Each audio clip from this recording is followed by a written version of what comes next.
Bismillahirrahmanirrahim. Assalamualaikum warahmatullahi wabarakatuh. Perkenalkan, nama saya Vivi Kumalasari SPD. Saya CGP Angkatan 10 Kabupaten Bombana, berasal dari SMA Negeri 07 Bombana. Hari ini saya akan melakukan wawancara dengan salah seorang kepala sekolah untuk memenuhi tugas demonstrasi kontekstual. Nah, hari ini saya bersama kepala sekolah SMA Negeri 09 Bombana atas nama Bapak Sariwudin SPD MPD. Assalamualaikum warahmatullahi wabarakatuh, Pak. Terima kasih, Pak. Saya ucapkan karena Bapak sudah meluangkan waktu Bapak untuk diwawancarai, dan mudah-mudahan apa yang menjadi pengalaman Bapak bisa menjadi bagian dari saya untuk saya pelajari. Izinkan saya untuk mengajukan beberapa pertanyaan. Dalam sebuah satuan pendidikan tentunya Bapak sering menangani berbagai macam kasus-kasus. Nah, selama ini bagaimana Bapak dapat mengidentifikasi kasus-kasus yang merupakan dilema etika atau rujukan moral? Sebenarnya tentunya sebagai seorang pemimpin di sebuah lembaga pasti banyak beragam, pasti banyak persoalan yang dihadapi, baik yang melanggar etika ataupun normal, tapi intinya kedua-duanya itu saling bertentangan antara satu dengan yang lain. Kedua kasus ini tentunya harus dapat diidentifikasi. Apa yang harus diidentifikasi yaitu masalahnya, masalah yang dihadapi perlu kita identifikasi sehingga kita dapat mengambil sebuah keputusan. Cara saya mengidentifikasi dari semua persoalan, baik etika maupun moral, adalah dengan memahami masing-masing kasus, baik kasus etika maupun kasus moral. Tentunya untuk bisa memahami kasus tersebut, saya harus berkomunikasi dengan pihak-pihak yang terlibat, sehingga setelah permasalahan ini saya selesaikan, tidak ada lagi kasus tersebut yang bisa dijadikan sebuah persoalan, tapi bisa selesai. Untuk bisa mengatasi itu, maka perlu dibuatkan daftar pertanyaan identifikasi setiap kasus. Nah, syaratnya kasus dalam hal dilema etika maupun moral itu harus tidak bertentangan. Walaupun bertentangan, tetapi kita harus menyelesaikan persoalan itu untuk membuat persoalan itu atau kepada siswa harus nyaman, sehingga dipastikan kasus itu bisa selesai dengan yang bagus. Itu yang saya lakukan. Jadi Bapak dalam mengidentifikasi kasus, setelah ada kasus Bapak mengidentifikasi kemudian mengambil keputusan dan melibatkan semua yang terlibat di dalam kasus itu, ya Pak? Ya, betul. Nah, kemudian selama ini bagaimana Bapak mengajukan pengambilan keputusan di sekolah Bapak, terutama untuk kasus-kasus di mana ada dua kepentingan yang sama-sama benar atau sama-sama mengandung nilai kebajikan? Ya, untuk penyelesaian kasus dalam hal ini pengambilan keputusan tentang kasus dilema etika, tentunya perlu mempertimbangkan kedua hal yang sama. Artinya bagaimana penyelesaian secara etika dan bagaimana penyelesaian secara moral. Untuk sama benar supaya tidak terbentur atau pada semua pihak mana yang melanggar itu dan yang mana melanggar seterusnya, sehingga nilai-nilai kebenaran atau kesetiaan, rasa adil atau belas kasihan ataupun berdampak untuk saat ini atau seterusnya, ini harus dilakukan supaya kenapa antara siswa yang punya masalah di bidang ini itu tidak ada rasa dirugikan antara keduanya. Itu harus diselesaikan dengan sebaiknya. Itu mungkin yang saya lakukan. Nah, langkah seperti apa atau prosedur yang seperti apa yang biasa Bapak lakukan selama ini?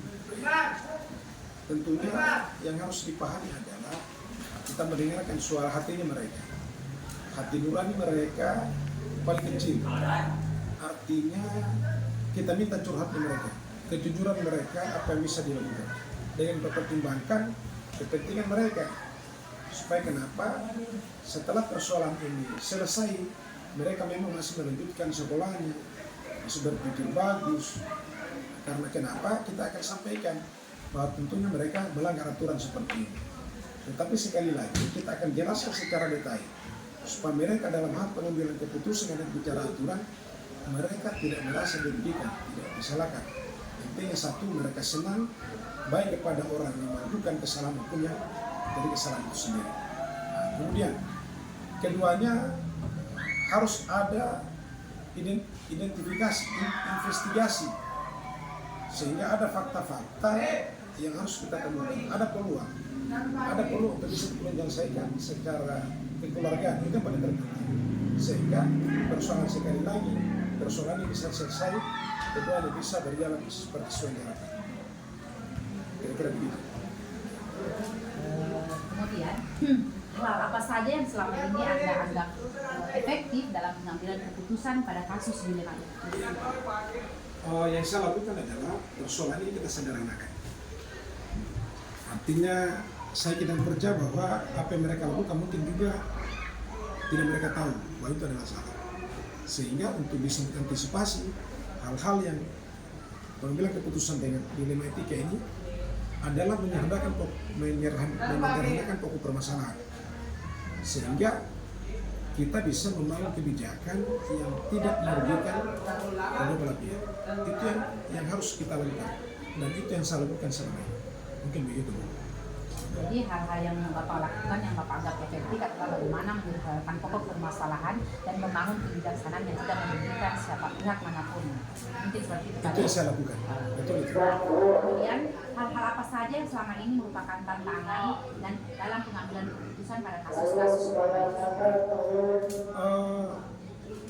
hasil keputusan diambil tentunya ada pihak yang tidak puas dengan keputusan itu sudah pasti.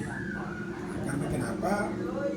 Karena mungkin mereka tidak memahami apa yang saya lakukan dengan apa yang mereka inginkan. Karena kenapa? Kalau memang mau didasarkan secara aturan, itu boleh jadi mungkin itu mereka inginkan.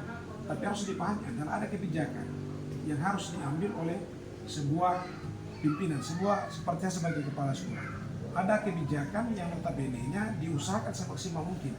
Tidak ada yang dirugikan dalam hal pengambilan keputusan yang sifatnya memang betul-betul berpihak kepada siswa, mereka itu lebih efektif lagi dalam konteks proses pembelajarannya tidak seakan-akan persoalan itu tidak ada. Nah, itu tantangannya di situ karena masih ada mungkin orang kurang memahami tentang apa yang kita lakukan seperti itu.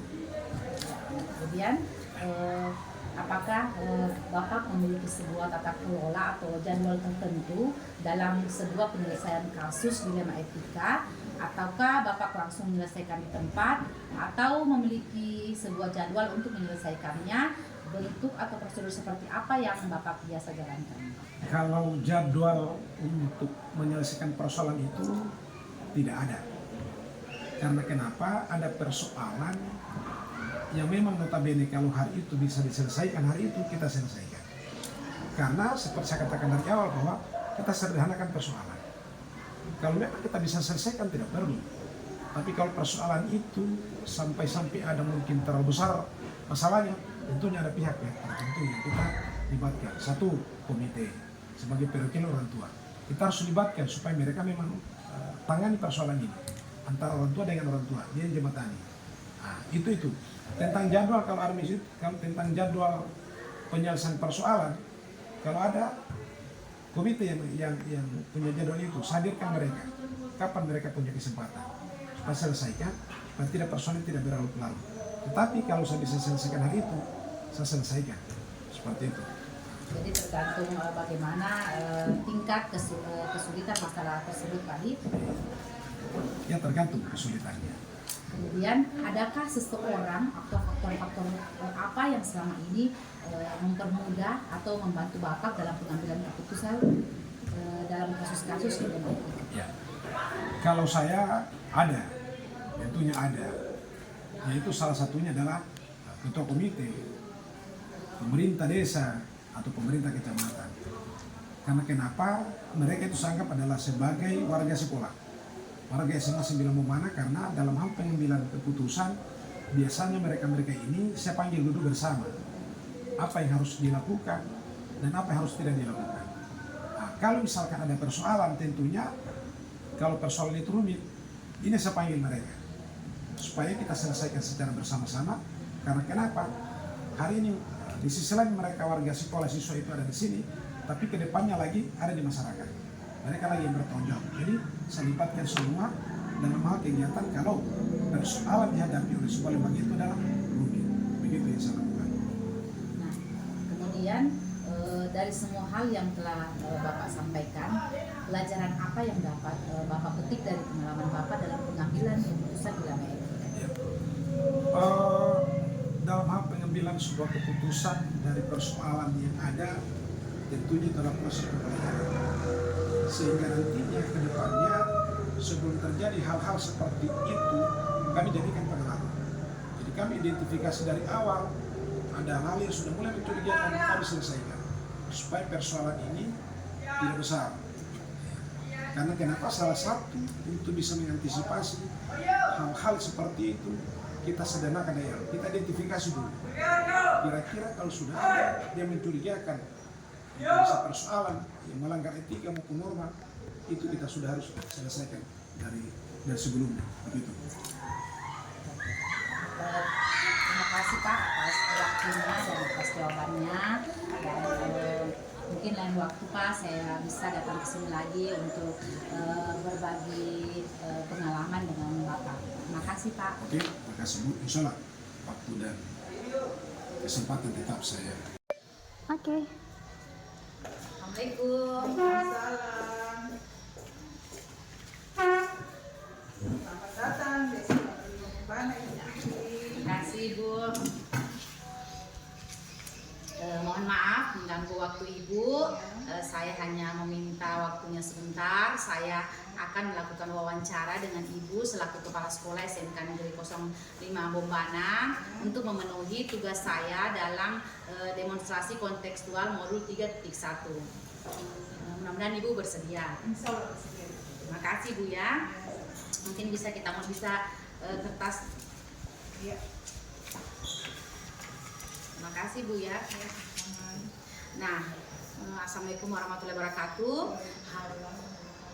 Hari ini saya akan melakukan tugas wawancara saya dengan Ibu Ramna SPD. Beliau adalah Kepala Sekolah SMK Negeri 05 Bombana dan saya akan mencoba berbagi pengalaman beliau kepada saya dan mudah-mudahan ini bermanfaat, percakapan ini bermanfaat buat kami berdua.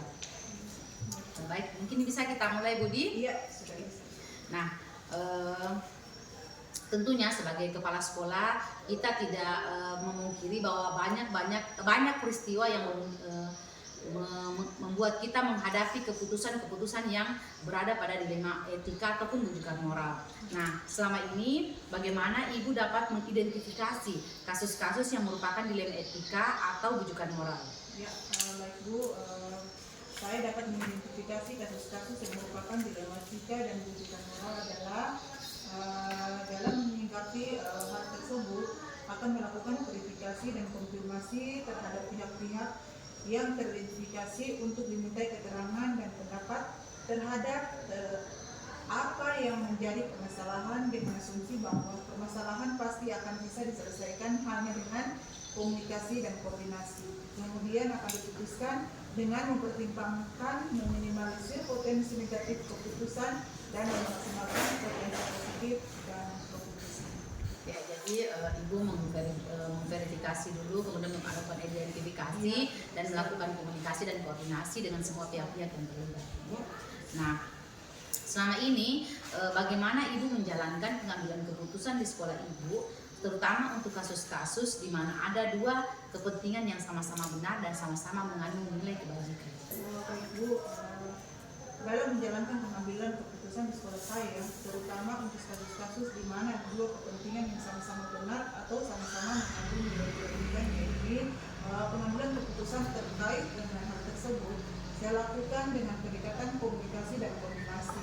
Karena bagaimanapun pemimpin itu hanya menentukan dan mengambil keputusan, akan tetapi referensi dan indikator serta pertimbangan-pertimbangan dalam pengambilan keputusan ada pada unsur di dalam organisasi, yaitu stakeholder internal jika berkenan dengan hal-hal internal seperti itu Ibu. Nah, langkah-langkah yang atau prosedur seperti apa yang biasa Ibu lakukan selama ini? Baik Bu, langkah-langkah atau prosedur yang biasa saya lakukan di sekolah ini adalah saya menentukan kasus tersebut berkesesuaian dengan unit apa. Kemudian melakukan koordinasi dan menjalin komunikasi dengan unsur-unsur yang terkait dalam unit kerja tersebut. Meminta pandangan-pandangan dari unsur yang ada yang nantinya akan menjadi dasar dan pertimbangan pengambilan keputusan seperti itu. Menurut Ibu, hal-hal apa saja yang menurut Ibu anggap efektif dalam pengambilan keputusan pada kasus-kasus dilema etika? Baik Bu, menurut saya hal-hal yang selama ini saya anggap efektif dalam pengambilan keputusan pada kasus-kasus dilematika yakni pengambilan keputusan senantiasa menjalin dan menjaga keterpihakan melalui kebersamaan dan komunikasi dengan unsur pimpinan, terutama yang dapat memperkaya referensi kita dalam memutuskan kasus dilema etika. Ya, jadi tetap intinya Bu menjalin dan menjaga komunikasi ya Bu? Iya, betul sekali. Nah, tentunya dalam pengambilan keputusan itu biasanya kita mengalami hambatan atau tantangan. Iya, Nah, hal-hal apa saja yang menurut Ibu merupakan tantangan dalam pengambilan keputusan pada kasus-kasus dilema etika? Baik Ibu, menurut saya hal-hal yang selama ini merupakan tantangan dalam pengambilan keputusan pada kasus-kasus dilema etika yakni menyesuaikan diri terhadap keputusan yang sudah diambil yang tidak mungkin bisa memuaskan kedua belah pihak, akan tetapi paling tidak meminimalisir kekecewaan karena proses pengambilan keputusan sudah dan dilakukan dengan melibatkan unsur-unsur yang relevan yang ada di sekolah seperti itu. Kasih benar.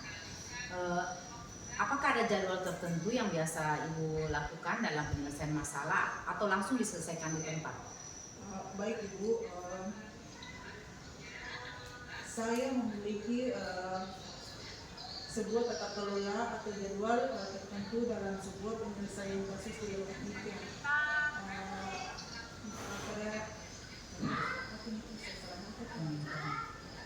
Jadi Bu, untuk jadwal tertentu tidak ada, akan tetapi substansi dan urgensi sangat diperhatikan di dalam menyelesaikan permasalahan, karena penyelesaian permasalahan semakin cepat maka akan semakin baik dalam rangka menjaga harmonisasi dan lingkungan dalam lingkungan kerja. jadi tergantung jenis kasusnya Bu. Jadi kalau misalnya kasusnya ini merupakan kasus yang mungkin ringan, kita bisa selesaikan di tempat. Namun kalau kasus ini serius, maka kita mengambil jadwal tertentu untuk melakukan komunikasi dengan Dewan Guru atau semua stakeholder yang terlibat di dalamnya.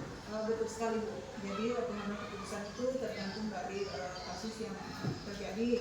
Jika kasusnya ringan, berarti diselesaikan di tempat, dan jika kasusnya itu agak serius, berarti melibatkan stakeholder yang ada di sekolah seperti itu. Nah, apakah ada seseorang atau faktor-faktor yang selama ini mempermudah atau membantu Ibu dalam mengambil keputusan dalam kasus-kasus dilema etika? Saya tidak melibatkan seseorang atau faktor-faktor yang mempermudah atau dalam pengambilan keputusan. Namun pelibatan unsur-unsur internal sekolah sering dilakukan untuk memperkaya referensi dan informasi. Intinya tetap menjadi komunikasi bersama guru-guru internal. Iya. Nah, dari semua yang telah Ibu sampaikan, pelajaran apa yang dapat Ibu petik dari pengalaman Ibu dalam pengambilan keputusan dilema etika? Baik Ibu, dari semua hal-hal yang telah saya sampaikan dari awal tadi, pembelajaran yang dapat saya petik dari pengalaman saya mengambil keputusan dilema etika yang di sekolah ini adalah yang pertama, memahami konteks permasalahan, dan yang kedua, koordinasi dan komunikasi sangat penting adanya karena selain untuk menjaga harmonisasi lingkungan, kerja juga untuk memperbanyak referensi. Jadi manfaat yang Ibu ambil adalah bagaimana Ibu memahami konteks dalam sebuah suatu persoalan, dan kemudian tetap menjaga komunikasi baik internal maupun eksternal di lingkungan sekolah Ibu. Iya, betul sekali. Terima kasih Bu. Inilah akhir dari wawancara kita. Saya mengucapkan banyak terima kasih atas waktu yang Ibu luangkan kepada saya, dan mudah-mudahan kita punya waktu, saya punya waktu untuk dapat datang kembali untuk berbagi pengalaman dengan Ibu. Iya, itu berbagi. Terima kasih Bu. Sama-sama. Terima kasih Budi. Tunggu kunjungan berikutnya. Ya, terima kasih banyak Bu. Assalamualaikum.